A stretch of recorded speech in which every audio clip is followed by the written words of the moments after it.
उसने मेरे हाथों से अद्भुत चिन्ह चमत्कार इसलिए करके दिखाता है कि वो मुझसे कहता है तू मेरे लिए सो स्पेशल।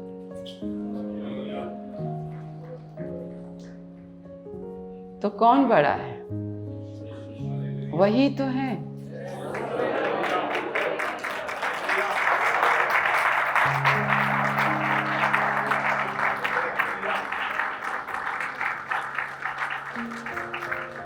सो घमंड का कोई कारण है क्या? बड़ाई का कोई कारण है क्या? प्रशंसा के कोई कारण है क्या? कोई ऐसा कह सकता है कि मेरे पीछे चलो?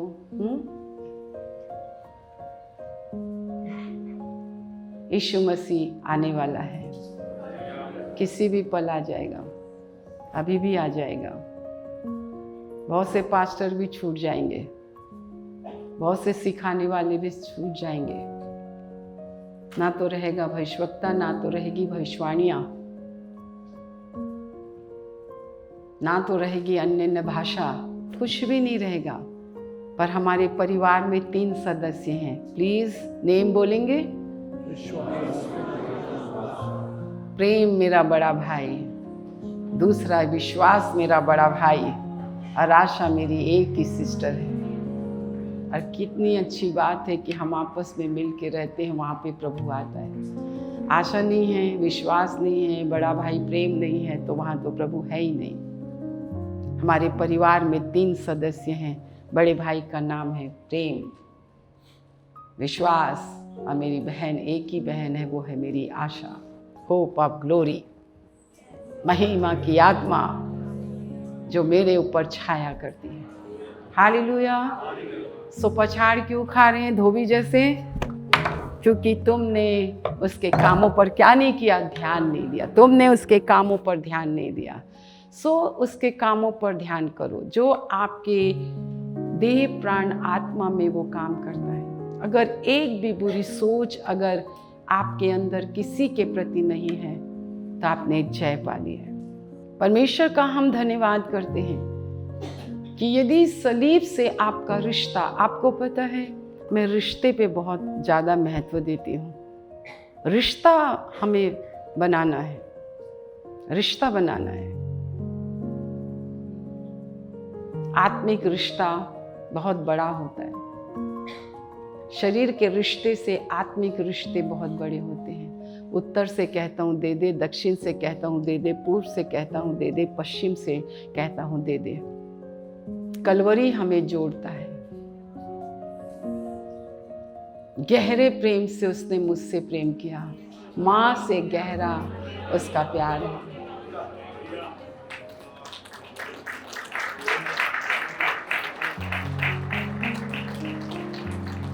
प्रेम से बढ़कर कोई भक्ति नहीं है। अगर आप प्रेम से नहीं भरे ईश्वर के और आप गीत गाते हैं तो आप ठनठनात हुआ पीतल और झनझनाती हुई झांझ है। बिना परमेश्वर के प्रेम से आप गीत मत गाइए। पहले आप उसके से प्रेम, और प्रेम कोई अपने आप ही नहीं कर सकता। अब मैं आपको परमेश्वर के वचन से लेके चलती हूँ। कुछ वचन मैं आपको पढ़ाऊंगी। मेरा संदेश में फिर मैं आऊँगी। मेरे साथ निकालेंगे श्रेष्ठ गीत की पुस्तक। वचन की जानकारी होना, परमेश्वर तुमसे, परमेश्वर का प्रेम पवित्र आत्मा के द्वारा आपके और मेरे अंदर डाला जाता है। रोमियो की पुस्तक उसका 5वां अध्याय। और हम प्रेम में रोगी हो जाते हैं। फिर लोग हमें कुछ भी बोलते रहे, हमें कोई फर्क नहीं पड़ता है।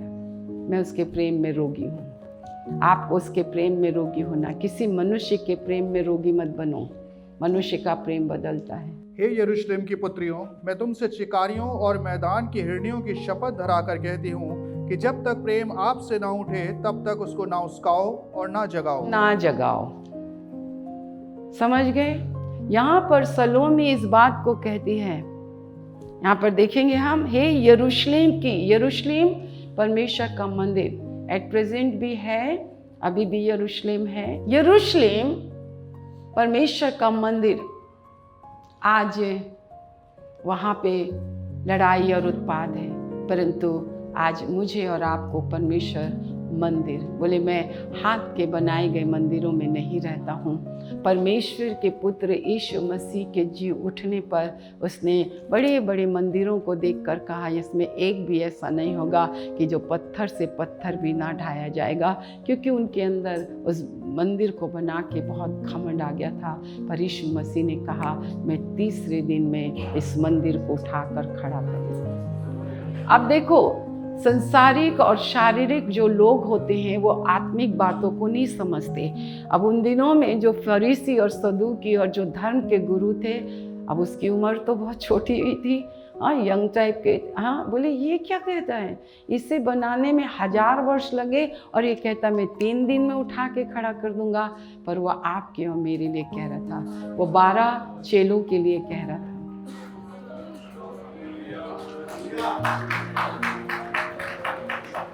संसारिक और शारीरिक लोग परमेश्वर की बातों को नहीं समझते हैं।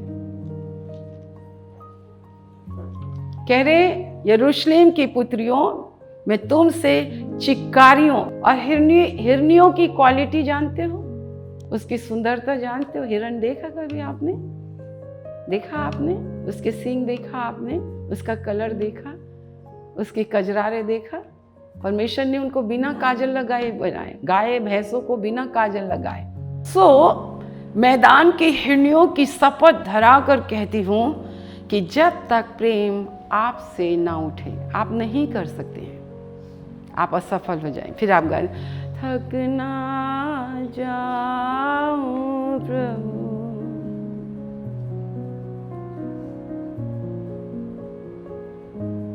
हम थक जाते हैं।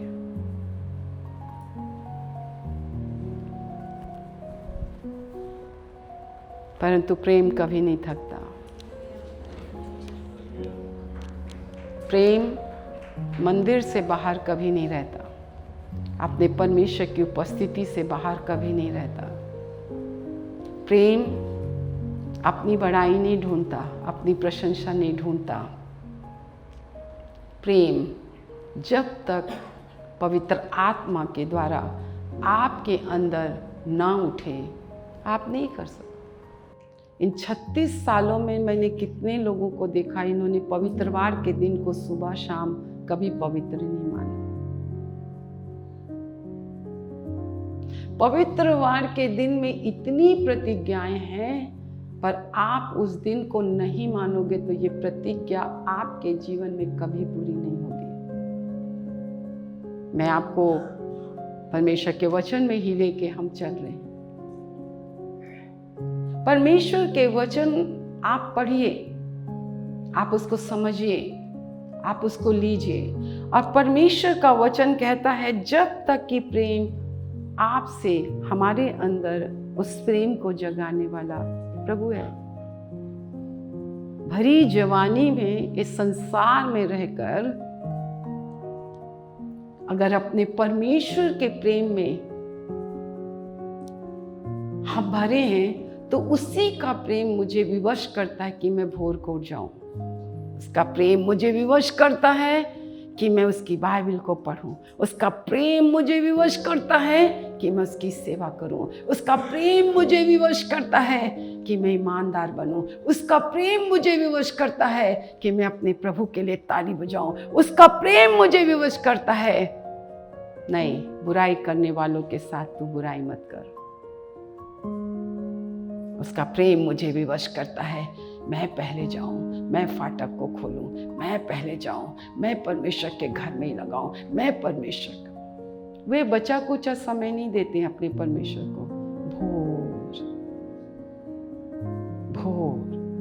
और कितनी अच्छी बात लिखी है, आप आएंगे मेरे साथ नीति वचन की पुस्तक, उसके 8वें अध्याय में उसके 17 वचन को पढ़ेंगे जरा। जो मुझसे प्रेम रखते हैं उनसे मैं भी प्रेम रखती हूँ। हाँ। और जो मुझको यत्न से तड़के उठकर खोजते हैं वे मुझे पाते हैं। हाँ, परमेश्वर का प्रेम मेरे अंदर कार्य करता है। मैं परमेश्वर को खोजने के लिए, खोजते हो ना, बाइबल इस बात के विषय में कहती है, जो मुझसे प्यार करते हैं मैं उनसे भी प्यार करती हूँ, जो यत्न से मुझे तड़के उठकर खोजते हैं मैं उनको मिलता हूँ। और क्या लिखा है, बार बार पढ़ते हैं हम, पर फिर क्यों हम धन और महिमा की खोज में हम इधर उधर जा रहे हैं। भजन संहिता 101 8 वचन, जो मैं हमेशा बोलती, रोज मॉर्निंग प्रेयर में मैं उठकर मैं अपने लिए, अपने नगर के लिए, अपने यरूशलेम के लिए, तुम्हारे नगर के लिए, तुम्हारे यरूशलेम के लिए मैं रोज ये बोलती हूँ। देखेंगे हम 8 वचन। भोर ही भोर को मैं देश के सब दुष्टों का सत्यानाश किया करूंगा, इसलिए कि यहोवा के नगर के सब अनर्थकारियों को नष्ट करूं। यहोवा के नगर के अनर्थकारियों के लिए, यरूशलेम के लिए मैं बिल्कुल दुखी नहीं होती हूँ, क्योंकि मुझे पता है उसका कोई बिगाड़ नहीं सकता।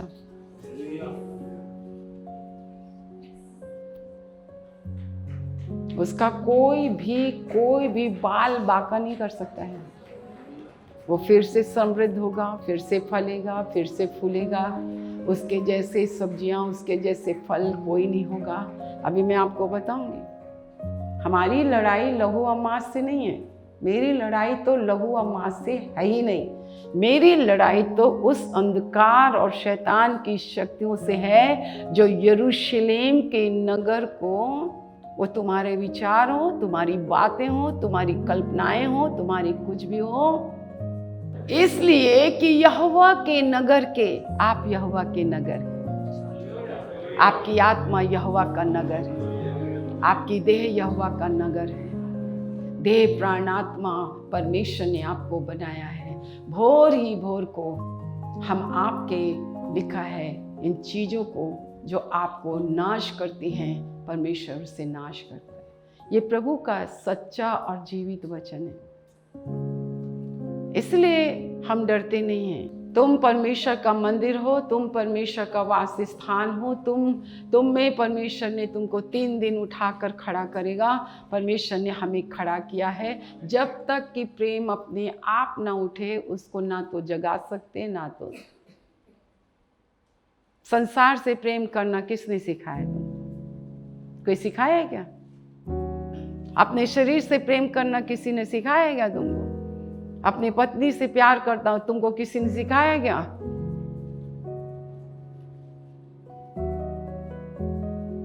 परमेश्वर का वचन, आइए हम इसे उत्तरवादी रीति से पढ़ेंगे। सुनो, यहोवा का एक ऐसा दिन आने वाला है जिसमें तेरा धन लूटकर तेरे बीच में बांट लिया जाएगा। क्योंकि मैं सब जातियों को यरूशलेम से लड़ने के लिए इकट्ठा करूंगा, और वे नगर के लिए जाएगा, और घर लूटे जाएंगे और स्त्रियां नष्ट की जाएंगी।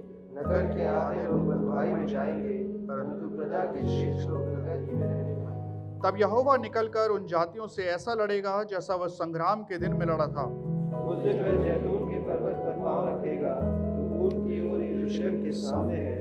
तब जैतून का पर्वत पूर्व से लेकर पश्चिम तक बीचों बीच से बढ़कर बहुत बड़ा खंड हो जाएगा। तब आधा पर्वत उत्तर की ओर और आधा दक्षिण की ओर हट जाएगा।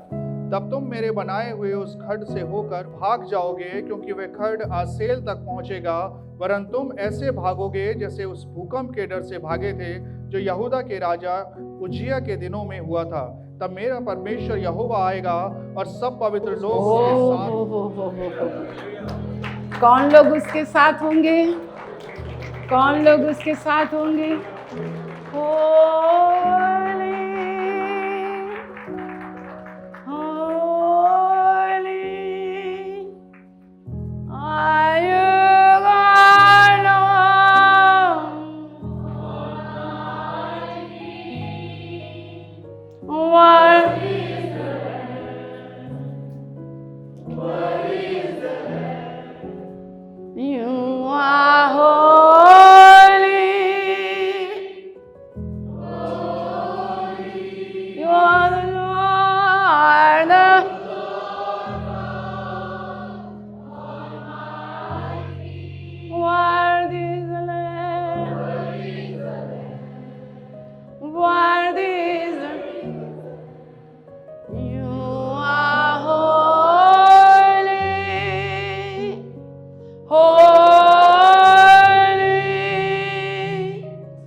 यरूशलेम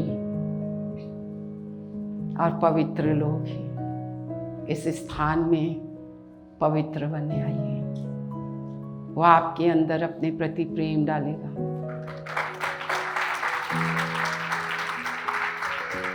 तेल और जल को छू लीजिए प्रभु। आप इनके विश्वास को देखते हैं, ये आपकी शरण में आते हैं। उनको पूरा विश्वास और भरोसा है कि आप ही उनको चंगा कर सकते हैं। जिनके पाप क्षमा हो जाते हैं उनको चंगाइयाँ मिल जाती है। प्रभु जी, मेरे प्यारी प्रभु परमेश्वर पिता, छू लीजिए, क्योंकि आप तो यहाँ हैं। आपने तो अपना काम शुरू कर दिया है प्रभु। मेरे परमेश्वर, घर जाते जाते मेरे प्रभु हफ्ते भर खुदावन आप इनकी निरीक्षण करते रहेंगे। मेरे परमेश्वर पिता, आप जांचते रहेंगे, हर एक इन्फेक्शनों को दूर करेंगे। जो कोई विश्वास से आपके लहू को पीता लगाता है परमेश्वर, जो आपकी आज्ञाओं को मानता है, मेरे प्रभु परमेश्वर, आपने कहा मृत्यु के दूत को मैं आज्ञा दूंगा कि उस घर पर भी ना पहुंचना। मेरे प्रभु परमेश्वर, यीशु का लहू ही हमें परमेश्वर सुरक्षा रखता है। मेरे प्रभु, हम आपका बहुत धन्यवाद करते हैं आज की सभा के लिए, आपकी उपस्थिति के लिए, आपके लोगों के लिए। वो आए प्रभु, आदर के साथ आए, सम्मान के साथ आए। आपको उन्होंने ध्यान धर कर आपको आपके वचन को सुना। मेरे प्रभु, अधिकाई से आपका वचन इनके हृदय में बस जाए, ताकि वो कानाफूसी करने वाला, वो दोष लगाने वाला, इनको नीची दृष्टि में डालने वाला, मेरे परमेश्वर तंग करने वाला, नाश करने वाला, घात करने वाला, नष्ट करने वाला, जब इनके जीवन में काम करें, विचारों, कल्पनाओं, भावनाओं में, तो प्रभु ये मुंह खोल कर कहें, मैं जानता हूँ आज से 2000 वर्ष पूर्व क्रूस पर चढ़कर मेरे यीशु ने तुझे हराया है, और उसी क्रूस के द्वारा मुझे जय जयकार की ध्वनि सुनाई देती है। मैं अनुग्रह पाया हुआ हूँ, और आनंद और जय कलीसिया की है, आनंद और जय कलीसिया की है। मेरे प्रभु, हम धन्यवाद करते हैं, आपने सुना है, धन्यवाद। अब हमारे परमेश्वर पिता का प्रेम, प्रभु यीशु मसीह का अनुग्रह और पवित्र आत्मा की सहभागिता, जब तक यीशु अपने दुल्हन को लेने ना जाए, अपने प्रियों को लेने ना जाए, अपनी देह को उठाने ना जाए, तब तक प्रभु हम आप ही के अनुग्रह में बने रहेंगे। उसके लिए हम आपका धन्यवाद करते हैं, यीशु के नाम से मांगते हैं, आमीन।